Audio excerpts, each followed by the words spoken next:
Sugatan ng isang motorcycle rider matapos sumemplang sa barangay San Roque, Santo Tomas, Batangas.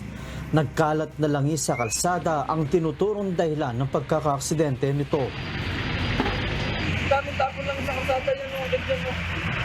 Ayon naman sa traffic enforcer, mabilis at nakatutok ang sinasakyang motorsiklo nito sa kasunod na tricycle. Masyadong mabilis ang takbo niya, ay namembre, no? Biglang nagpreno, nanguna, gumulong. Okay, nauna siya doon sa kanyang motor. Possible dislocation ang tinamo ng pasyente sa kanang balikat at maliit na gasgas sa kanang daliri na agad namang nalapatan ng pangunang lunas ng UNTV News and Rescue Team na noon ay malapit lang sa pinangyarihan na aksidente. Tumanggi na magpadala pa sa ospital ang biktima.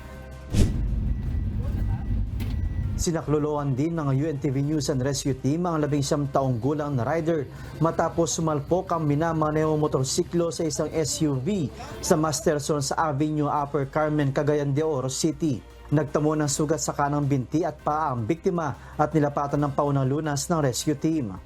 Ayon sa biktima, bigla na lang umanong sumulpot ang SUV at nabangga niya ito. Matapos malapatan ng paunang lunas ang biktima ay dinala ito sa Northern Mindanao Medical Center. Joshua Antonio, UNTV News and Rescue. Diyos ang aming sandigan, serbisyo publiko ang aming pinahahalagahan.